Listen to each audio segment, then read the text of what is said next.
JB 타임즈. 더마과 함께 시선 집중의 문을 열겠습니다. 어서 오세요. 네, 안녕하세요. 더마카입니다.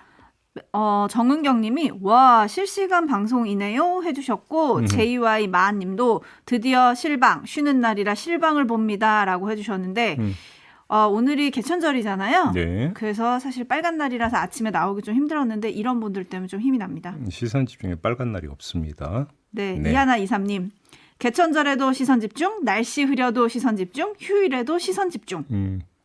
그렇죠. 1년 사시사철. 날이면 날마다 오는 방송이 되겠습니다. 아, 날이면 날마다 오는 방송이군요. 네, 날이면 날마다 오는 게 아닌 게 아니라 옵니다. 네. 네, 그렇습니다. 기억해 주시고요. 이신우 님이 비로 시작하는 한 주입니다. 비가 그치면 추워진다는데 왜 지갑과 마음은 벌써 한겨울일까요? 지갑은 언제쯤 채워지고 마음은 언제쯤 따뜻해질까요? 지갑에 한파가 닥친 건 좀 꽤 됐죠. 네. 근데 문제는 온기가 돌 여지가 별로 안 보인다는 게 더 문제인 것 같습니다. 네. 경상수지도 계속 적자 행진을 하고 있더라고요. 네. 자, AS 타임 가시죠. 네, 성남FC 후원금 의혹을 수사 중인 검찰이 후원금을 받는 데 관여한 성남시청 실무자를 제3자 뇌물수수 혐의로 재판에 넘겼습니다. 그러면서 이재명 더불어민주당 대표, 정진상 당대표 정무조정실장도 공모했다라고 공소장에 적시를 했는데요. 네. 이를 두고 여야가 서로 다른 입장을 내놨습니다. 더불어민주당 박성준 대변인 그리고 국민의힘 장동혁 원내대변인의 말 차례로 들어보시죠. 검찰의 성남FC 수사는 잇따르는 윤석열 정부의 실정을 감추려는 정치 수사 쇼입니다. 억지로 없는 죄를 만들고 수사가 아닌 사냥을 하는 검찰은 반드시 상응한 책임을 져야 할 것입니다. 손톱으로 하늘을 가릴 수는 없습니다. 마찬가지로 169석이라는 숫자로 이재명 대표의 죄를 덮을 수는 없습니다. 네, 수사가 아니라 사냥이다. 민주당은 이렇게 강력 반발하고 있고요. 여당은 이제는 이재명 대표가 책임져야 한다. 이런 얘기를 하고 있습니다. 네. 아마도 이 내용은 이제 내일부터 시작하는 국정감사에서도 여야의 날선 대립이 예상이 되는데요. 네. 또 하나, 수사가 어디까지 뻗어갈지도 관심입니다.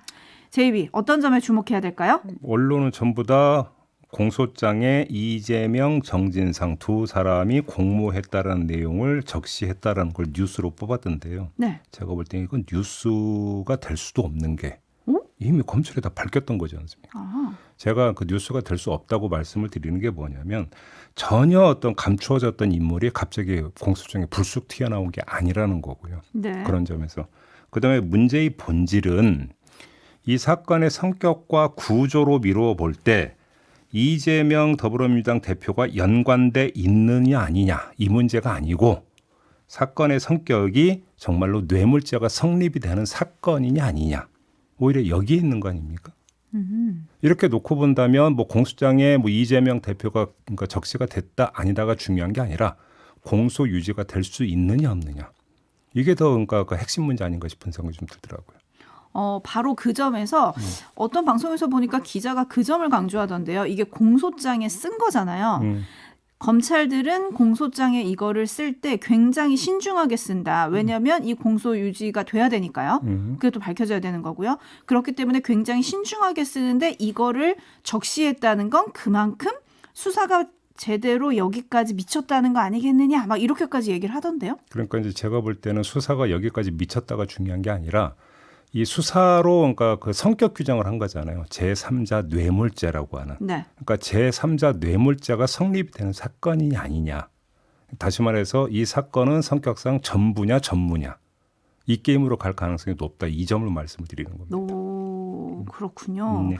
그러면 요 점을 좀 주목을 해보고요. 또 같이 나온 뉴스가 그 대장동에서 많이 이름이 등장했던 유동규 전 본부장 그리고 남욱 변호사 등이요. 네. 이 사람들에 대한 추가 공소장에서도 이재명 대표 이름이 18차례 언급됐다. 이게 또 뉴스를 타기도 했거든요. 네. 다양한 수사가 지금 진행이 되고 있기 때문에 어떻게 진행이 될지 좀 주목해야 될 것 같습니다. 네. 뉴스와 분석이 함께하는 JB타임즈 오늘 주목할 뉴스들 챙겨드리겠습니다. 첫 번째 뉴스 어떤 건가요? 어제 저녁에 그 불쑥 튀어나온 소식이 있었죠. 감사원이 서해 공무원 피격 사건과 관련해서 문재인 전 대통령에게 서면 조사를 시도했다. 이 사실이 갑자기 불쑥 튀어나왔습니다. 지난달 28일 지난주였습니다. 문재인 전 대통령 측에 서면 조사에 응하라는 전화와 이메일을 2차례 보냈고 조사 내용이 담긴 질문지도 보냈다라는 거예요. 문재인 전 대통령 측은 감사원이 보내온 메일을 반송 처리하고 상당한 불쾌감을 표했다. 이런 소식도 함께 곁들여져 있었습니다. 네, 뭐 수사가 시작되고 감사원이 감사를 한다라는 사실이 나왔을 때부터 네. 윗선을 겨냥한다 이런 얘기는 많이 나왔는데요. 네. 문재인 전 대통령한테 이렇게 직접 조사에 대한 거를 요청을 했다고 하니까 이걸 좀 어떻게 봐야 됩니까? 자, 상황을 최대한 중립적으로 한번 해석을 하면 이런 이야기가 성립이 되겠죠. 서해 공무원 피격 사건과 관련해서 여권과 수사당국이 초점을 맞추었던 대상은 청와대였습니다. 따라서 그 청와대의 꼭지점을 겨냥하는 건 형식 논리상 있을 수 있는 일이다. 이렇게도 볼 수 있겠죠. 네. 중요한 건 과정과 절차인데요. 즉 감사원이 문재인 전 대통령을 제외한 그러면 청와대 모든 당사자의 조사를 마무리하고 마지막 수순으로 문재인 전 대통령 조사만을 남겨뒀기 때문에 서면 조사에 응하라고 연락을 했던 것이냐. 이걸 점검을 해야 되는 거 아니겠습니까? 근데 이 대목에서 떠오르는 보도가 하나가 있었습니다. 감사원이 9월 23일경에 박지원 전 국정원장과 서훈 전 국가안보실장에게 출석해서 조사를 받으라고 통보한 일이 있었다. 기억나십니까? 네네. 하지만 두 사람 모두 이걸 거부했다라는 보도가 있었습니다. 정리하면 박지원, 서훈 두 사람 모두 조사를 거부했고 따라서 문재인 전 대통령으로 가기 위한 중간다리에 대한 조사도 이루어지지 않은 상태였다는 겁니다. 그런 상태에서 문재인 전 대통령에 대한 조사를 시도했다. 이걸 어떻게 봐야 되는 것이냐. 이게 지금 그 핵심 문제 아닌가 싶은 생각이 좀 들거든요. 네. 과연 이런 접근법이 전직 대통령에 대한 정당한 또는 예우를 갖춘 접근이냐를 둘러싼 논란이 불거질 수 있는 것이다라는 거고 그러면 결국 징검다리는 하나하나 그러니까 밟고 건너야 되는 거 아닙니까? 폴짝 뛰면 어떻게 됩니까? 물에 풍덩 빠질 수도 있는 건데요. 그렇죠. 그러면 감사원이 폴짝 뛰기를 시도를 했다면 그랬던 이유는 또 어디에 있느냐? 여기서 두 번째 포인트가 나오는데 9월 28일이라고 했습니다. 네. 지난주 중반입니다. 엄청 뜨거웠죠. 비속어 논란과 관련해서 엄청 뜨거웠던 것인데 혹시 이것이 그러니까 그 뭐 공개될 거는 뭐 자명한 사실이기 때문에 혹시 이것이 그러니까 또 그러니까 그 이른바 비속어 논란과 연동이 되어 가지고 이슈는 이슈로 넘는다 이런 이야기가 있죠. 혹시 그런 것까지 고려했던 것이냐라고 하는 그러니까 의혹이 정치권 일각에서 나오더라고요. 그런데 물론 감사원은 그런 얘기를 일체 안 하고 있습니다. 그다음에 감사가 진행 중인 사안에 대해서는 일체 이야기할 수 없다라고 하는 공식 코멘트만 어제 감사원에서 나왔는데 여기서 세 번째 포인트를 말씀을 드리고 싶은 게 있는데요. 감사원의 이 코멘트는 불과 얼마 전에 있었던 거고 또 배치되는 부분이 있습니다. 국민권익위원회에 대한 감사가 한창 진행 중이고 전현희 위원장이 여기에 강력 반발을 할 때 감사원에서 어떤 이야기가 흘러나왔습니까? 이러이러한 건이 지금 제보가 됐고 해서 집중적으로 조사하고 있는 중이다라는 코멘트 나왔던 거 기억하십니까? 네네.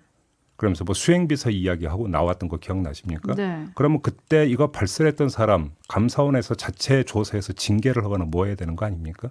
그러면 그거는 왜 흘러나옵니까? 그러면 여기서 세 번째 포인트 말씀을 드리는 거고요. 그런 점에서 볼 때 뭔가 건너뛰기가 이루어지고 있는 측면이 있는 것 같다. 이렇게 종합 정리해서 말씀을 드리겠습니다. 네, 지금 제이비가 잠깐 언급하긴 하셨는데요. 헨젤과 그레테님은 이런 촌철을 보내주셨네요. 문재인 전 대통령에 대한 감사원의 조사 카드는 윤석열 대통령의 지지층을 결집시켜서 윤석열 대 반문재인, 그러니까 현 정권 대 전 정권 대결 구도로 프레임을 전환해서 비속어 논란을 넘어가려는 수로 보입니다. 이런 촌철 보내주셨고요. 해바라기님은 정치 검찰에 이어서 정치 감사가 출연했습니다.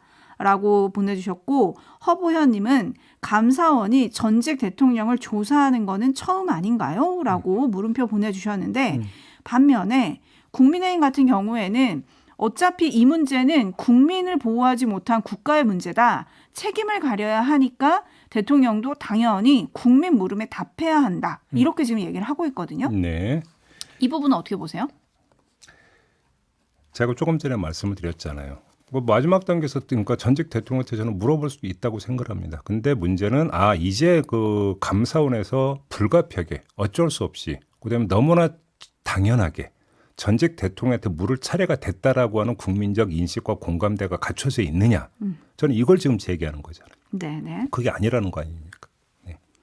오늘 민주당이 기자회견을 예고를 했습니다. 강력하게 반발을 하고 있는데요. 어떻게 진행이 될지 이것도 저희가 계속 시선 집중하겠습니다. 네. JB타임즈 다음 주목할 뉴스는 어떤 겁니까? 국군의 날과 관련된 논란거리가 몇 가지가 불거졌는데요. 좀 종합 정리를 해봅시다. 첫 번째, 윤석열 대통령 장병 경례를 받고 연설을 하려 했는데 이때 문제의 장면이 발생을 했습니다. 경례를 받은 후에 부대 열중 쉬어 이거를 해야 했는데 건너뛰어 버렸다. 이런 문제가 제기가 됐죠. 그러자 현장 지휘관이 대신 작은 목소리로 열중 쉬어를 했다. 이런 거 아니겠습니까? 그다음에 또 한 가지가 있었습니다. 국방부가 국군의 날 기념 행사에서 국군의 결의라는 제목의 동영상을 공개를 했는데 이 영상에 장갑차 사진이 나오거든요. 네. 근데 사진 속의 장갑차가 우리 것이 아니라 중국군 장갑차였다. 어허. 이 점이 네티즌들에 의해서 지적이 됐습니다. 그러자 국방부가 동영상 제작 과정에서 잘못된 사진이 포함됐다고 인정을 했고요. 사전에 걸러내지 못한 점에 대해 유감스럽게 생각하고 차후 이런 일이 재발하지 않도록 각별히 유의하겠다. 이렇게 밝혔습니다. 네, 지금 배고픈 백사님이 장갑차 메이드 인 차이나라고 좀 꼬집어 주셨는데 이게 지금 우리나라 국군의 결의라는 영상이었고 우리나라 국군이 이렇게 단단하다 이런 걸 홍보하는 영상이었다는 거 아니겠습니까? 네. 거기에 지금 중국군 장갑차 영상을 썼다는 건데 문제는 누리꾼들이 지적할 때까지 국방부가 몰랐다는 거잖아요. 그러니까요. 어떻게 이런 일이 생기죠? 자, 이번 국군의 날 행사는 성대하게 치러졌습니다. 2016년 이후 처음으로 계룡대에서 치러졌고 우리의 현무 미사일이 살짝 공개되기도 했다는 거 아니겠습니까? 윤석열 대통령은 북한을 향해서 경고의 메시지를 보내면서 압도적 대응을 특별히 강조를 했는데 정부의 이 같은 힘주기 이것이 외교 참사 논란을 불식시키기 위한 의도도 깔렸던 것 아니냐 이런 분석도 있더라고요. 하지만 설령 그런 시도가 있었다 하더라도 일부 빗발해버렸다. 이런 이야기를 하지 않을 수 없는 게 대통령의 압도적 대응이라고 하는 힘주기와는 정반대로 엉성한 준비가 그냥 그대로 드러나버린 거 아니겠습니까? 네. 이런 점에서 너무 대비된다. 이 말씀을 안 드릴 수가 없는 거죠. 네, 이 행사에서 또 군과 멸공의 횃불 이거를 불렀는데 자막은 승리의 횃불로 나가서 그것도 조금 지적하시는 분들이 있더라고요. 예. 네, 초롱님. 열중시어는 국민이 이해해 줄 수 있습니다. 그런데 장갑차는 도저히 이해가 안 됩니다. 라고 좀 꼬집어 주셨는데 이승민님은 실수라는 말로 좀 변명이 되나요? 변명이 안 된다. 이런 뜻이신 것 같고요. 물프레님 실수가 반복되면 그건 실력 아닙니까? 라고 조금 꼬집어 주셨네요. 말 나온 김에 군 관련한 얘기를 하나만 더 할게요. 군 예산이 대통령실 이전 비용에 전용됐다. 이런 지적이 나왔습니다. MBC가 보도한 게 있었죠. 병영생활관 설계비 6억 8천만 원과 관사와 간부 숙소 관련 예산 7억 1천만 원 등 도합 24억여 원이 대통령실 이전 후속 조치에 편성이 됐다. 이런 내용이었습니다. 자, 이 보도가 나오자 국방부는 불용 처리할 예산이었다. 다시 말해서 더 이상 쓸 필요가 없어서 집행되지 않는 예산으로 처리할 계획이었던 돈이었고 해당 사업은 차질 없이 진행 중이다. 이렇게 주장을 했습니다. 네, 오히려 국방부는 어제 입장 자료를 배포를 해서 마치 병역 관련한 예산이 대통령실 이전 비용으로 전용된 것처럼 보도한 것에 대해 심히 유감을 표한다. 이런 입장을 내놓기도 했던데 네. 그러면 문제 없는 겁니까? 자, 논란의 초점은 당초 496억 원이면 된다고 했던 대통령실 이전 비용이 왜 계속 늘어나고 있고 그 방법의 하나로 기존 부처 예산 전용 사례가 계속 발견이 되고 있는데 국방부 예산이 그 출처의 상당 부분을 차지하고 있다는 거 아니겠습니까? 네. 국방부 예산만 놓고 봐도 기획재정부 승인을 거쳐 전용한 예산만 최소 220억 원이라는 거잖아요. 그러면 이 220억이 모두 불용 처리될 예산은 아니지 않았겠습니까? 자, 그리고 하나 더 말씀드리겠는데요. 지금까지 나온 보도만 놓고 보면 대통령실 이전과 관련해서 전용된 예산의 출처가 대부분 국방부 아니면 경찰청이더라고요. 자, 이게 희한한데 왜 유독 이 두 곳에 집중돼 있느냐? 혹시 이런 의문을 가져보셨습니까? 내지 궁금증을? 자, 아니요. 추정은 두 갈래로 이루어질 수 있는데요. 첫 번째는 상관성 때문이냐? 이렇게도 한번 추정해 볼 수가 있습니다. 자, 국방부는 부처 청사 이전 문제와 경호 문제와 직결되어 있는 부처죠. 경찰청도 대통령 경호와 연결되어 있는 기관입니다. 따라서 대통령실 이전과 직접적인 상관관계를 맺고 있는 곳들이라는 점, 이 이유 때문에 이 두 곳의 예산이 대통령실 이전과 관련해서 전용된 게 아니냐. 이런 추정이 일단 아주 추상적으로 성립이 되는데 이 그 추정이 성립이 되려면 그러면 국방부와 경찰청으로부터 전용된 예산이 어떻게 쓰였는지, 그러면 국방부 부처 이전이나 경호 문제에 그러면 투입되었는지 전용되어서 이게 확인이 돼야 되는 거고요. 첫 번째. 네. 두 번째, 아무리 그렇다 하더라도 예를 들어서 경찰 급식비까지 전용됐다라는 보도 있었잖아요. 네. 이게 지금 경찰의 어떤 대통령 경호 임무하고 상관성이 있다고 볼 수는 없는 거 아니겠습니까?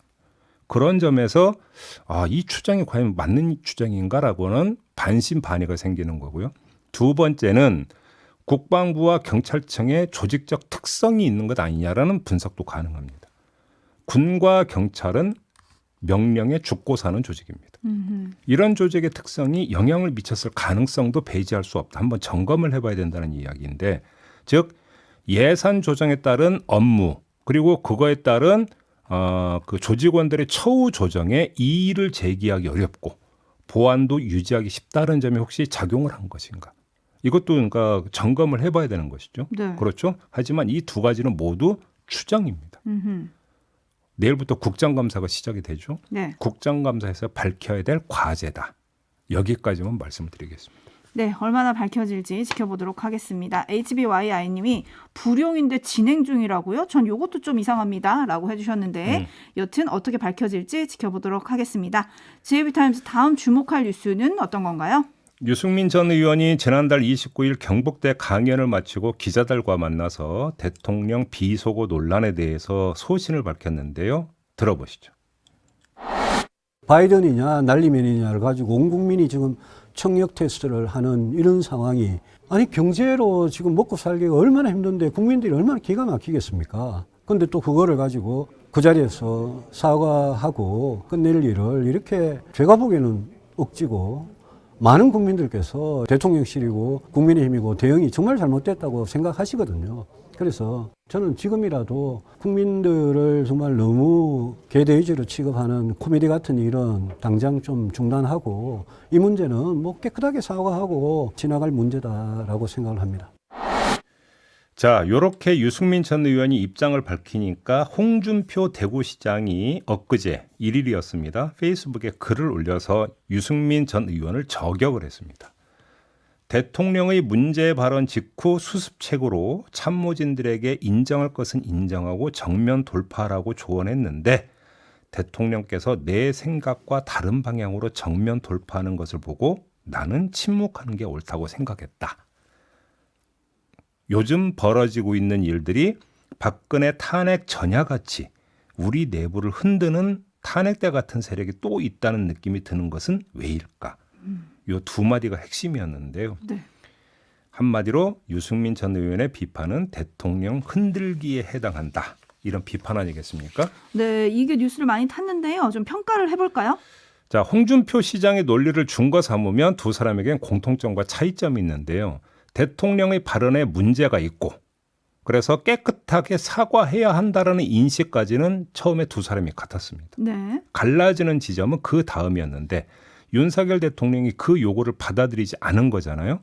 그 이후에 두 사람의 대처법이 다른 건데 유승민 전 의원은 거듭 촉구하는 대처로 나온 거고 홍준표 시장은 그냥 포기하는 걸로 나온 거 아니겠습니까? 한마디로 정리하면. 자, 그럼 누가 일관성이 있는 행보를 보인 것인가? 이건 뭐 두말할 필요가 없는 것 같고요. 그럼 홍준표 시장은 왜 급변침에서 침묵 모드로 돌아섰을까? 이걸 좀 봐야 되는데 아무리 둘러봐도 그 이유는 정치 논리밖에 없습니다. 정치 논리? 대통령이 원하지 않고 응하지 않는데 계속 촉구하면 대통령 흔들기로 귀결될 수밖에 없는 거 아니냐. 이런 논리잖아요. 네. 결국 홍준표 시장의 논리는 대통령 보위론이잖아요.